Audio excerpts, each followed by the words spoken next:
Hey guys and ghouls, welcome back to the Cozy Ghost. I'm your host October, and we're coming right back with First Snow. Let's get right back into it. Live modeling! So, I'll just set up the easel and canvas, then I'll have everything ready. Should I take my clothes off, then?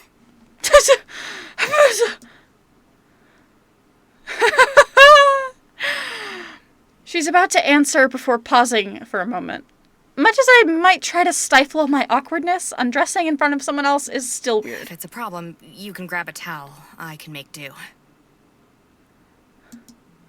Feeling more than a little sheepish, I glance around to be sure of my surroundings. The blinds are shut, as they were before, and the door's still locked, so I'm not sure what I expected. Maybe the silence is putting me off, the apartment being set so far back the road. Unlike mine. I want to say that I'm fine, but I can't quite get over the stumbling block of being bared in front of someone. Meeting halfway will have to do for now. As Eileen sets her previous painting on the kitchen counter, I pop into the bathroom. My heart's practically in my mouth as I reappear in the room with a towel wrapped around me. Precious little being covered as I take my place before her. Should I stand like this, or...? She looks at me for a few moments in serious thought. It's a little interesting how quickly her demeanor changes to that of a painter, carefully considering how best to use my body as an artistic prop. Try turning around so your back's towards me.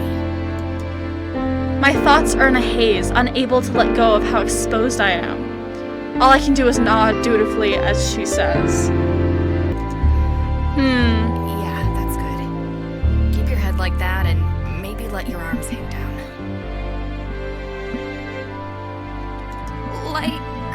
Like this? Yeah, just stay like that.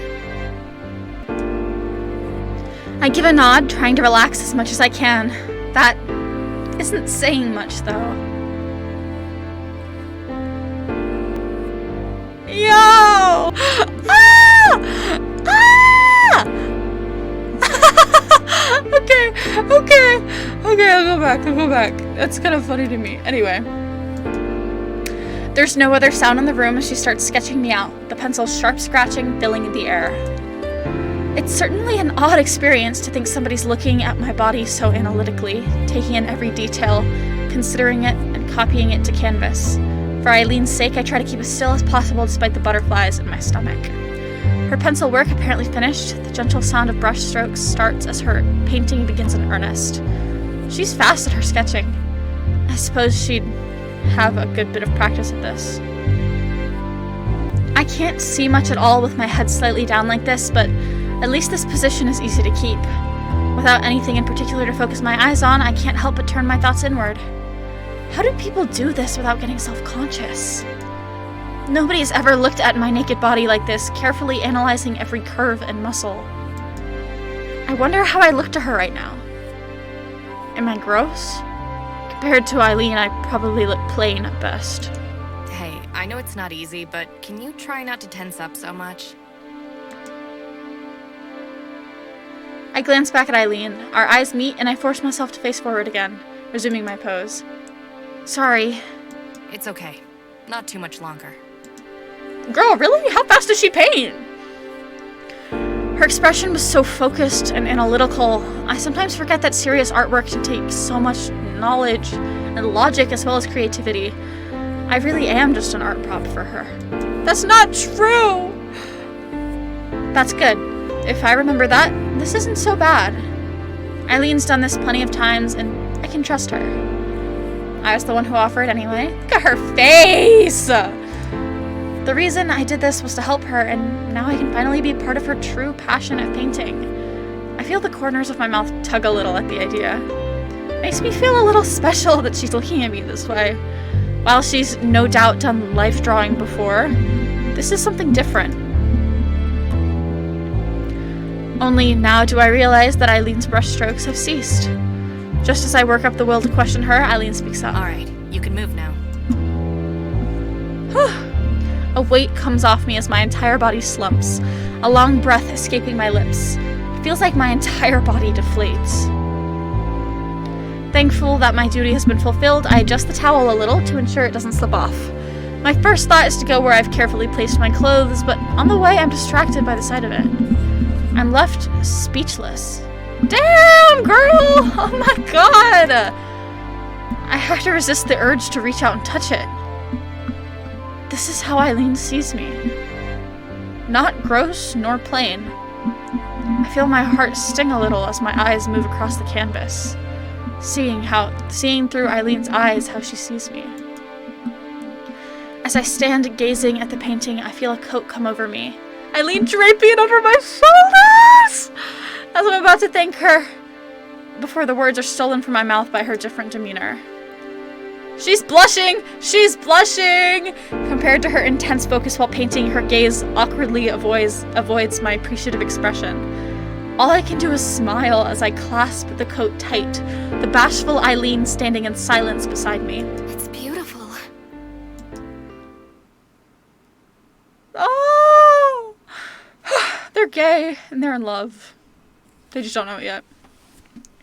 Ooh, this is a new set. The streetlights lead us along as we walk along the snow-dusted street, their pinpricks of light piercing the evening's darkness. The two of us walk side by side without a word, the only sound being snow crunching underfoot. Far from the silence feeling oppressive, I'm rather glad that we don't need to fill the air with idle conversation. With our classes finished, I offered to repay her for the dinner she'd made for me. Hardly one to turn down a free meal, she readily accepted. It's not like that excuse to bring her over was a lie, as such, or at least that's what I tell myself. In truth, I want to be closer to Eileen. As I throw furtive glances to her, I muse about how the times we were together feel different to when I'm with others. Her earnest yet clumsy attempts to help me feeling all the more rewarding. I'm not sure, but I don't think these feelings are just friendship anymore. Yes! Yes! She finally acknowledged it. We're winning. You're lucky to live so close to school. I still have no idea how you can hike all the way to your place every single day and not be exhausted. That's what happens when you don't wimp out of walking.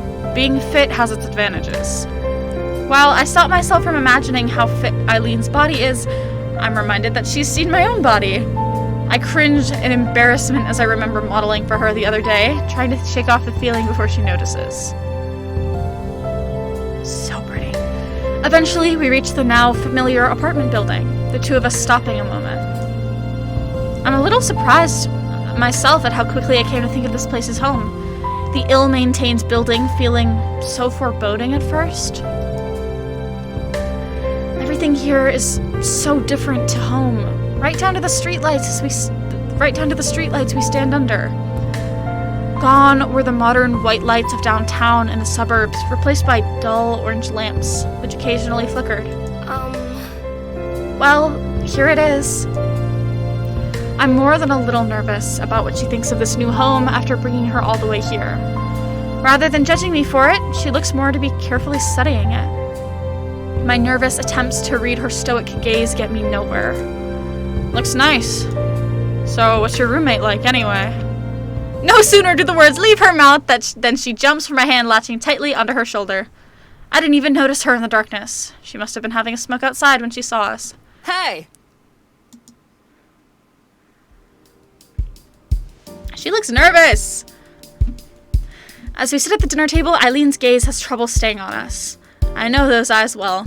They're those of a tourist, taking in everything around them while desperately trying to engrave it in memory. Or perhaps in order to judge my living conditions. I have to admit, this must look a bit shabby compared to her home. She surely worked out that I'm not exactly well off from the area already, though. Compared to Eileen's apartment, ours is full of artifacts of life. A couple stuffed animals, some movie posters and DVDs around the place, an aging console next to the television, and various bits and bobs accumulated through the years litter the room. Eileen's eyes pass over it all, but she stays unusually subdued. Perhaps the reason isn't the room itself, but the person sitting across from her. Is she intimidated? Huh? By Rose. So this is where you live, huh? Sorry if it's a bit cold, the heating's having problems. You mean having problems as usual? There goes trying to put on a front. I know it doesn't look great from the outside, but we try to keep the place nice to live in. Fixing leaks, giving the place a lick of paint, patching holes and all that. Gets Allison a crash course at handiwork, too. It isn't much, but it's home. It's gotta count for something, right? It does. You've done a good job on making this place homely. You never told me you were this good at science and math, Allison. No wonder it seems so easy for you. She gestures towards the trophy on the side table and certificate on the wall. Being awards from competitions I won in high school. You never asked. Allison! What? Seriously? Allison, come on. I earn a playful clip over the head, Eileen snorting in amusement. She was good enough to get a science scholarship thanks to that brain of hers. Never having been great at knowing to respond to praise, I just hang my head. Feels a little embarrassing to be complimented in front of Eileen. Makes sense. She's got me out of a jam a few times now. She's a handy person to have around. I feel myself flower into a blush at the words, sinking lower into my chair as my face feels hot. I'm surprised how nice it feels, despite being so awkward. A smile spreads on my face as my legs sway beneath the table with unexpected energy. It feels different when it comes from Eileen. Thanks. Thanks for the food, by the way. Yeah. It's nothing. Nice to finally meet someone from Allison's side of the fence for a change, actually. I was starting to get worried that she didn't have any friends. I can only bring my hand to my face as Eileen raises an eyebrow in pointed interest. I do wish Rose wouldn't make such a big deal out of my being shy. Huh? Really? Not exactly the outgoing type, I guess. I'm shocked. She takes a large sip of the soda before her before continuing on. There's a few of us in her little circle now, no thanks to her dragging me into a club. Eileen! You agreed to come. It's Caprice's club, anyway. Oh, so now you have nothing to do with it. This is a news story. All I can do is grimace as Eileen lifts an eyebrow, getting the rise out of me that she wanted. She softens the blow a little with a small nudge from her shoulder, earning a smile from Rose. Rose can tell! Rose knows that it's gay. Eileen gives a mighty yawn, poorly hidden by a hand over her mouth. I don't think I've seen her bother trying to hide one before. Sorry. Tired? I'm always tired. What's with the bags under your eyes anyway? Rough night? Insomnia. It's fun stuff. Here I was trying to be tactful and not bringing that up, and Rose just kicks down the door as usual. That does give some context to Eileen's short fuse, though I shouldn't jump to conclusions. Well, they say good, wholesome food can fix that. Hopefully this will pick you up a bit. Nothing says homemade like burgers and fries, after all. As the two talk, I quietly begin on my food. I hadn't realized how empty I was, the fries disappearing into my mouth at a quick pace. Thank goodness for having a good metabolism. Someone's hungry. I look up quizzically at her, drawing a raised eyebrow. It's only now I realize my cheeks are as full as a chipmunk's. Good to see you two get along well. Rose takes hold of my shoulder and gives a playful shake, my head bobbing to and fro as I try to avoid choking on the fry on its way down. Allison's fine. Quiet as a mouse, manages to put up with my crap. Considering how much she takes care of chores and errands, I can't really complain. You mean considering how nice of a person I am, right? That too. The three of us munch away on our food, the quiet sound of cars outside prattling from the television providing what little noise there is to be heard. I just realized they haven't shared a meal without a third party being there. Like, first, it was the three of them, like, Eileen, Allison, and Wallace. Now it's Eileen, Allison, and Rose. It's like they're being chaperoned. It seems like Eileen is starting to settle, which is a relief. It took me a while myself when I first met Rose. Surprised you two can keep your figures eating this kind of stuff. You don't have it often, do you? Rose and I share a quick glance. No. No, not at all. Not often, just special events. There we go, falling afoul of Eileen's judgment. Should just get a rice cooker, buy rice in bulk, grab some vegetable packets, throw them together. Easy, cheap, healthier than takeout. I have to admit, it was nice when I dated a guy who could cook. Huh? Having her around doesn't make things too awkward when you bring guys over. You learn to be quiet. I guess you would. I frown at the both of them. Like, what? I don't want to hear about this. If you didn't know already, that means I've been doing a good job. Rose's comment only causes my frown to deepen.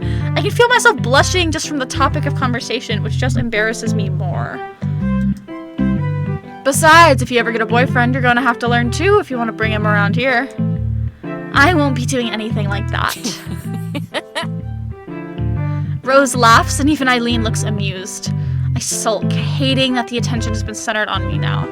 I especially don't want this kind of conversation around Eileen, my crush. Thankfully, Rose seems content with her teasing. So, what's your story? You're a friend of Allison's, right? Turned out that way. Just another student at the community college, majoring in art. The artsy type, huh? Going for the big bucks, then. Thanks. I'm sure you'll find something. Hopefully not involving burgers and fries. Ooh. Eileen's limits are clearly being tested, being less tolerant of being poked at than I am. Hopefully Rose realizes it. I have a feeling that this is a conversation Eileen has had with her parents. Ooh! This might get interesting. You seem like the artsy type yourself. What's with all the ink? Eileen motions to Rose's left side while brandishing a french fry, the tattoo on her upper arm only made more noticeable by her tank top. Looks cool. Seriously? Uh-huh. Expected it to be my life story or something? That was my first. Oh, yeah. Wait, no, forget what I said. I'm in the Yakuza and they gave me these as my initiation. Nothing says Yakuza like a biker in Middle America. As Rose's chest heaves with lighthearted laughter, I find myself smiling as well. I'm glad the two get along, though. A little part of me wishes I could be like Eileen. Took months to warm up to Rose, yet Eileen gets on with others so smoothly. She literally does not. Eileen does not get on with others so smoothly. You've said so yourself. Standing out in front of the apartment once more, we say our goodbyes for real this time. Even if she pointedly refused offers Rose's later offer of transport, at least she'll be going home on a full stomach. It's an odd atmosphere. It's time to say our goodbyes, especially given the night's chill having set in, but neither of us quite want to say the words. It's because y'all are in love, I'm telling you. When you said you had a roommate, that's the last kind of person I expected you to be shacked up with. Rose is nice. Once you get to know her, she's a family friend. So I guess you could say I got this apartment through connections. Eileen's not really wrong, though. Ever since starting at community college, I've gone from having a couple very alike friends at high school to an increasing menagerie of odd characters. The way Eileen looks as she gazes at the building catches me off guard. It's hardly the comfortable existence she seems to have, Rose and I pretty much eking out a living with what scraps we get, yet she looks so wistful. You really have a nice thing going, don't you? Yeah, I guess so. She's lonely, bro. Go live with her. If you ever want to visit again, you're definitely welcome. She gives an amused snort and a smile. I'll have to take you up on that sometime. Moments tick by as the two of us stand out on the sidewalk, neither quite knowing what to say next. I want her to stay around more to talk, but I know it's already getting late. Idly thinking over our dinner together for something to talk with her about, one particular part of the conversation keeps sticking out. Replaying it in my head, I can feel my face going red before I can cover it with my hands. I can't believe Rose was talking about that kind of stuff, even though I just met her. She's a prude. Allison is Sorry a prude. about It's so that. funny to me. Like, not prude isn't a bad thing, but she's like so like nervous. That's all right. I'm the one who brought it up. That's right. You're just as bad. I give her shoulder a firm tap. Immediately feeling conscious of the gesture, I pull away from her and look elsewhere, fuming away in my embarrassment. Eileen rocks back and forth between her heels and the ball of her feet to pass the time while I recover, hands not quite knowing what to do. Eventually, the Thankfully, Eileen breaks the silence between us. Thanks for inviting me here. I'm glad to have been over tonight. Why? To be honest, I had you pegged as some spoiled little delicate flower when I first met you. You So know, did I. the kind who coasts along on their parents' attention before the real world punches them in the face. Nah, that's for real. That's what I thought Allison was as well. Like, being completely honest. It looks like you have your life pretty sorted, though. You've got a good head on your shoulders, friends, and a cool roommate. You've managed to scratch together a pretty decent life for yourself. Truth. She just gives a long breath, rocking back and forth on her feet as she tries to put some words together. I want to thank her for her kind words, but I'm left speechless after such a warm-hearted appraisal of my current world. And it's funny because Eileen said, described her life the same way that Allison had been describing Eileen's life, like, put together. I don't really know what to say now. I guess I feel a bit dumb for lecturing you so much. It's fine, really. My frantic brushing off of the idea puts the both of us on the back foot. Smiling with that wonderful, rare smile of hers, she seems to accept the situation. Before I can say anything more, the blonde girl turns to begin the long walk back home. Without looking back, Eileen simply raises her hand in the air as she strolls off down the road. She's as confident as ever. Things just happened around me, and I worked problems out as they occurred. Is that really worth respect? It feels strange to have someone I admired turn that right back on me. I feel my heart sting as her figure gets smaller in the dark night sky, but there's nothing I can say or do. Just watch her go.